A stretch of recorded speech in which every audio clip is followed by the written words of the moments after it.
trabalho também no Passe Misto e sou da área de ensino aqui da casa. Quem sabe a palestra de hoje não vai ser aquele empurrãozinho que faltava da gente passar de condição de assistidos para alunos e de alunos para futuros trabalhadores aqui da casa. Tenho certeza que o maior beneficiado é quem trabalha e doa. Bom, o tema de hoje é intitulado Erguemo-nos e faz parte do livro Fonte Viva, que é o livro de trabalho aqui desse ano, 2025, né? É o capítulo 13. E essa aqui é a minha primeira palestra deste ano, né? É uma época de começo de ano, de renovação, de recomeço, que a gente busque caminhos que nos elevem, que nos dê iniciativa, que nos ponha em movimento em busca de nossa evolução. Que consigamos tirar a gente do marasmo, daquelas situações que nos levam para baixo. Porque a gente tem que ter cuidado com estados repetitivos de melancolia, nos tornem a ação e não nos fazem progredir, evoluir, que é o que nós viemos aqui fazer, né? A lição de hoje faz parte, logo no começo de cada capítulo aqui desse livro, tem um ensinamento evangélico ou alguma coisa da Cartas de Paulo e tal. Na lição de hoje, Emmanuel fala: levantar-me-ei e irei ter com meu Pai. Faz parte do Evangelho de Lucas, capítulo 15, versículo 18. Na verdade, é um trecho tirado da parábola do filho pródigo. Todos conhecem essa parábola? Muita gente já ouviu falar, né? O que seria o pródigo, na verdade? O pródigo, o conceito, é aquele que gasta os bens abusadamente, ou seja, até acabar, sem responsabilidade. Então, a parábola do filho pródigo, o que ela diz? É uma parábola que Jesus recitou há 2000 anos, né? Ele fazia numa pequena aldeia de propriedades rurais, né? Era dono de uma pequena aldeia. Naquela época, as aldeias tinham no máximo 100 pessoas. Então é esse contexto que nós temos que ter. Então, um pai, que era um ancião, que era o patriarca daquela aldeia, recebe o filho que vem exigir a sua herança, o adiantamento da herança, né? E a gente tem que ter em mente que naquela época a herança o que seria? Era a propriedade rural. Não é? Tinha pouco dinheiro em circulação naquela época, né? Então ele pediu um adiantamento da propriedade rural. E o pai concedeu a parte que lhe cabia naquele filho. O filho, então, saiu daquela aldeia, foi para o mundo, a Deus dará, né? E o que aconteceu? Gastou toda a herança. E veio os tempos difíceis, veio a fome, não digo que veio a pandemia, mas veio a fome naquela época. Ele ficou sem ter, não tinha de onde se sustentar, que era a terra, né? Ele já havia vendido, e ficou sem ter o que comer. O que aconteceu? Ele foi obrigado a ir lá longe, onde ele estava, a pedir um emprego para cuidar de porcos. Justamente uma pessoa que tinha uma propriedade para cuidar de porco. E a gente tem que ter em mente também que porco, na época, era um animal dito insujo, né? É sujo, nem puro. Que até hoje algumas religiões têm esse aspecto. Então ele foi cuidar de porcos, mas não satisfeito em cuidar de porcos, o que aconteceu? Ele continuava com fome. O que ele fez? Ele começou a comer a comida dos porcos. Então, até onde ele chegou ao fundo do poço, né? Quando ele chegou nessa situação, veio o despertar da consciência dele. Ele falou: vem cá, mas eu era filho de um patriarca de grande propriedade e hoje eu estou numa situação que nem os trabalhadores do meu pai têm, porque eles têm o que comer, o que vestir, onde morar.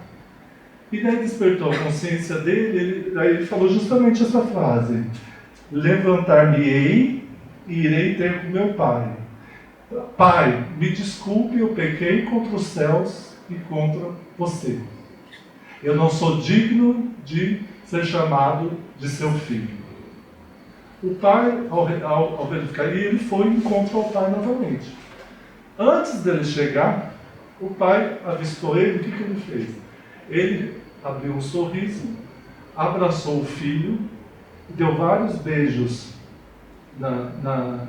no rosto do filho, e na época a gente vai ver, depois na segunda parte eu vou falar, isso indicava que ele estava aceitando o filho, porque quando você fazia um acordo, um homem beijar outro homem no rosto, significava que você reconciliava, ou seja, ele estava aceitando aquele filho novamente. Ele ordenou que os seus empregados buscassem a túnica de comemoração, o anel e o sapato do filho. E fez e mandou os empregados também matarem o melhor boi, ele chama de boi cevado, né? Que era o maior que tinha na época, né? Para comemorar, iniciar as comemorações. E esse pai também tinha um outro filho mais velho, que não saiu, que ele feito o filho pródigo, e ficou trabalhando ao lado do pai todo esse tempo. O filho mais velho, ao chegar, falou: o que está acontecendo aqui? Estamos comemorando a volta do seu irmão, o filho pródigo, né? Ele falou: não, eu não aceito. Daí ele chamou o pai, ele falou assim: pai, como que eu fiquei sempre ao seu lado e você nunca matou nem um cabrito para eu comemorar com meus amigos? Daí o pai respondeu muito sabiamente e falou: filho, tudo que é meu é seu e você sempre teve. É de muito agrado comemorarmos a volta do seu irmão, porque ele tinha morrido e renasceu. Ele tinha se perdido e hoje foi encontrado. Né? Então, nesse contexto, que é essa parábola, né, que serve de inspiração para Emmanuel nesse capítulo. E a primeira coisa, a gente fala sobre a questão do levantar, né, o processo de você se levantar. A primeira coisa que é você ter a iniciativa. Ele foi preciso, ele agir. O que ele fez? Ele levantou. Mas para você chegar nesse estágio, primeiro tem aquele que, como eu falei, o despertar da consciência. Né? Você vê que algo não está bom na sua vida e que você deseja mudar. No caso do filho pródigo, ele foi até o fundo do poço. Ele comeu comida de porcos. Mas a gente não precisa esperar o fundo do poço. Lá no íntimo a gente sabe que algo não está bom conosco. Então, mas a gente precisa dar o primeiro passo. Agir e dar o primeiro passo para que essa mudança ocorra, né? E você começa a sentir, mas não é uma questão de sentir somente, você tem que agir, né? E quando começamos a agir? E a gente tem que, uma coisa que eu queria falar, muitas das vezes a gente condena aquele filho pródigo. Como assim? Ele foi responsável, gastou todos os seus bens. Mas quem de nós não estamos, às vezes, gastando os nossos bens? E aqui eu queria que vocês entendessem os bens, não só bens materiais, mas principalmente os espirituais. Quanto de nós estamos desperdiçando oportunidades de crescimento, oportunidades de evolução, que é o bem maior, que é o nosso bem espiritual, que nos faz evoluir, né? Então começamos a mudar justamente quando a gente tem noção do que importa realmente aquilo que a gente traz conosco. É o bem espiritual. Nada de material iremos levar daqui, né? Então a gente começa a ter essa percepção, e essa mudança, na verdade, é uma mudança de dentro para fora. Eu não vou mudar porque o outro quer. Eu vou mudar porque aquilo não está sendo bom para mim, lá no íntimo, e a partir da minha mudança eu acabo influenciando o outro também. Mas tem que ser uma mudança de dentro para fora, né? É muito mais sobre nós do que o outro. A gente tem que ter essa percepção. A gente tem que dar o primeiro passo E o que acontece, né? Quando a gente está no fundo do poço, muitas das vezes a gente pede socorro. Até que tem aquele despertar da consciência e pede socorro. Ah, pai, quero mudar isso. Mas às vezes a gente está pedindo, e quando a gente tem o socorro, a gente volta a fazer tudo novamente, né? E a gente tem que ter noção que às vezes o que a gente está pedindo não é que a gente não é atendido, é que não vai nos fazer bem. Nem sempre é aquilo que merecemos, é aquilo que vai nos fazer evoluir, né? Então, a gente tem que ter cuidado com esse... E outra coisa, eu falei aqui fundo do poço, como se fosse identificar, como se fosse fácil identificar quando a gente está no fundo do poço, né, gente? Muitas das vezes a gente não consegue. A gente não consegue sair daquela situação. Mas temos o quê? Ajuda divina. Pede com fé. É a hora de você testar a sua fé. Os momentos de dificuldade, de sofrimento, é a hora que você vai testar o quanto de fé você tem naquilo que na algo maior que vai te fazer evoluir, né? Que vai fazer você sair daquela situação. E agora eu tenho falado isso, depende da iniciativa, só que eu tenho um grande problema para falar para vocês, ou talvez seja a solução. Não adianta a gente fazer nada sozinho. Estamos aqui vivendo em sociedade.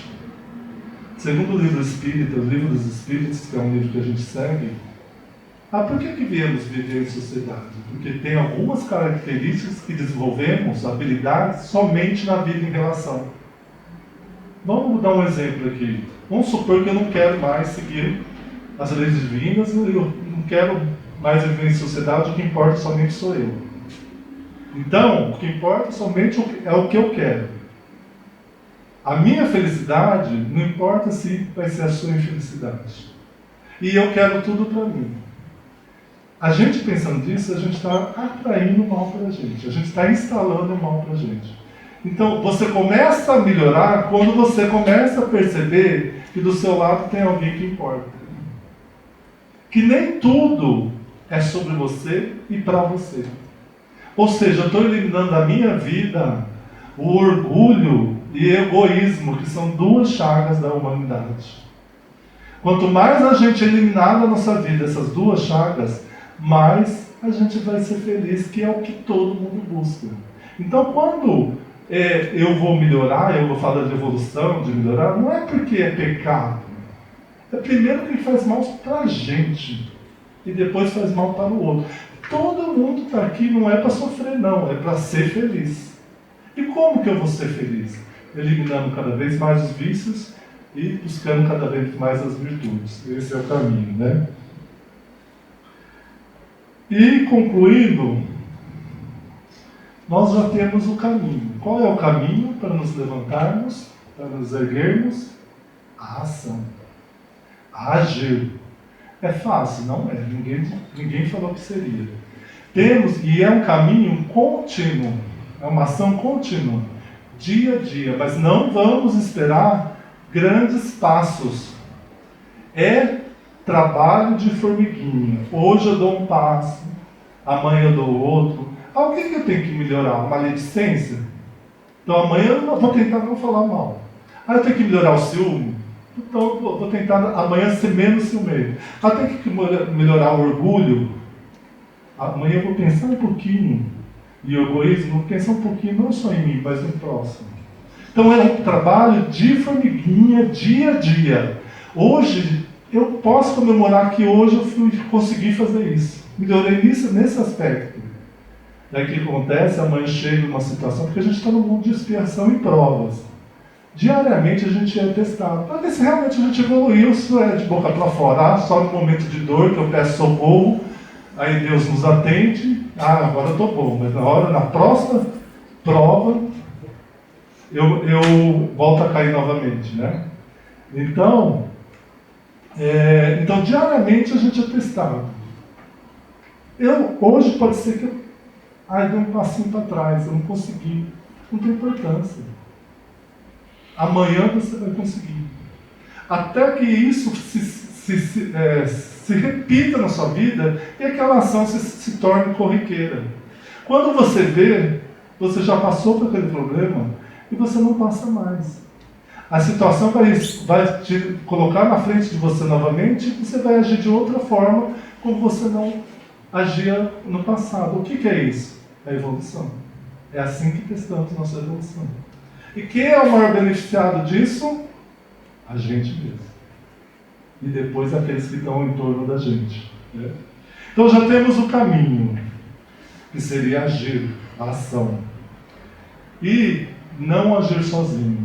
Quanto mais a gente conseguir que aqueles em torno da gente possam progredir com a gente, melhor é. Né? E como diz aqui, finalizando o capítulo, Emmanuel, né?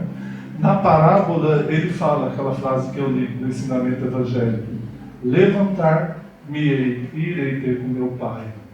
Levantemos, repetimos nós. Então seria isso. E eu gosto de finalizar uma palestra sempre com uma poesia, tá, gente? Então eu vou ler aqui uma poesia que acho que tem a ver com o tema de levantar e erguer-se. Ela faz parte, é do Braulio Bessa, desse livro aqui, e ela é intitulada Recomece. Quando a vida bater forte e sua alma sangrar, quando esse mundo pesado lhe ferir, lhe esmagar, é hora do recomeço. Recomece a lutar. Quando tudo for escuro e nada iluminar, quando tudo for incerto e você só duvidar, é hora do recomeço. Recomece a acreditar. Quando a estrada for longa e seu corpo fraquejar, quando não houver caminho, nenhum lugar para chegar, é hora do recomeço. Recomece a caminhar. Quando o mal for evidente e o amor se ocultar, quando o peito for vazio, quando abraço faltar, é hora do recomeço. Recomece a amar. Quando você cair e ninguém lhe aparar, quando a força do que é ruim conseguir lhe derrubar, é hora do recomeço. Recomece a levantar. Quando a falta de esperança decidir lhe assoltar, se tudo que for real for difícil suportar, é hora do recomeço. Recomece a sonhar. Enfim, é preciso de um final para poder recomeçar. Como é preciso cair para poder se levantar. Nem sempre engatar ré significa voltar. Remarque aquele encontro. Reconquiste um amor.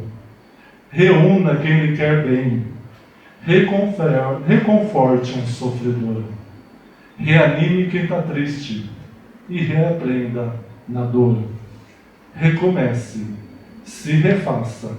Relembre o que foi bom. Reconstrua cada sonho. Redescubra algum dom. Reaprenda quando errar. Rebole quando dançar. E se um dia, lá na frente, a vida der uma ré, recupere a sua fé e recomece novamente. Muito obrigado. É isso que eu quero dizer.